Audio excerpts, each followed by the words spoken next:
Leli linina lakogolide unkosikazi Chuma odabuka eBlumtree. Unkosikazi Chuma usezikhandele omkhulumlando wesikolo sakhe seMangako eGoli esigavela besifazane ikakhulu beZimbabwe ulwazi lokuhlobisa amaqhathanzipho afuna ukuthi nxa enyathela kuzwakale. I empower them just for job opportunities. You will find ukuthi beauty is not even in hair and it's not even a career yakhe, but because it can create ukuthi uthola ukuthi sezegcine seba nemali umsebenzi job opportunities or running their own businesses. So into yabe ngiphusha ukuthi ngiyabe ngibona ukuthi that's how I started.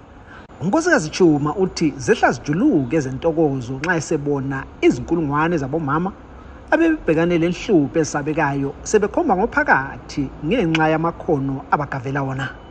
Ngiyabe ngifile ngathi ngithola igate pass ukungena ezulwini especially mawubheke iproduct yakho ubone ukuthi you know what ngumntanami lo, you know what I know ukuthi uphumaphi. You know, when I look at Urorisang, when I look at Usthembiso, the Simplicity, House of Beauty, they are now running these companies, especially maslama graduation ngiyabukela ngithi yeah, they've worked. Uthi banengi abamenze waba yilokhu ayikho khona yikho laye efuna ukwenza abanye babe njengaye. Omunye wabathakazelela imisebenzi yakhe unkosikazi Thembi Dube.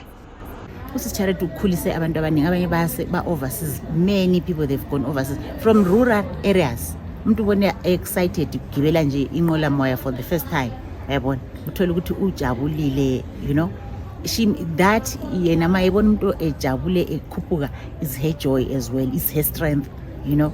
She feels what she has achieved and that is good. You know, she sleeps well at night when somebody is successful. Yisicombe kulesi sikolo sakhe seMangako njengoba kukhandwa kuphothulwe omacombane abamkantshobomvu.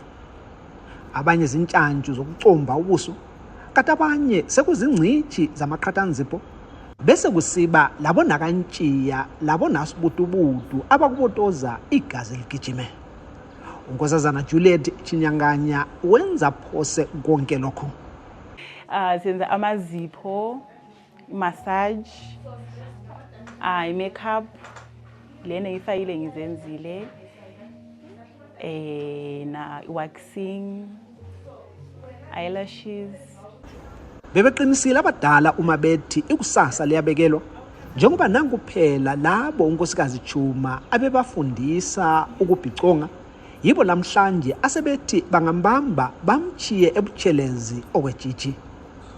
Uyabonga kakhulu unkosikazi Sithembiso Mpofu umnini wesikolo sokucomba ese-Simplicity Beauty Box. I never imagined myself in a school kahle because wayehlala asho athi ngini hamba go and open stay hamba vula mina ngisitshela ukuthi ngizovula nje something encane nje ngifaka imira yami makeup ngibe ngisenza ama clients endinikeza nje imali encane. So wangigqugquzela we had a lot ama fights elwa nami until ngaba right. Unkosazana Rorisani Ngwenya laye selesikolo sokucomba asebiza ngokuthi House of Beauty. Kahle ngiswela amagama amaningi okubonga, but I don't mind saying it million times. Imangako yangiphakamisa kakhulu ngomem Charity. La engaqalela khona mina I'm just a village girl. Bengizitshela ukuthi nje impilo yami izophelela as a waitress, but check now I ended to become this just because of Imangako. Kulithemba ke lenengi lalabo mama ukuthi ngala makhono uma ngoyezasuka ukubhazalala eziko lemuli zabo zilale ngesibomvu. Laba ke ngabanye abesifazana sebethe bathola amakhono achiyeneyo okuziphilisa empilweni. Iningi labo ke liyathokoza ngalokho asebekutholile ngoba ikusasa labo seliqhakazile. Nguthuso Khumalo, umele Studio 7 eJohannesburg.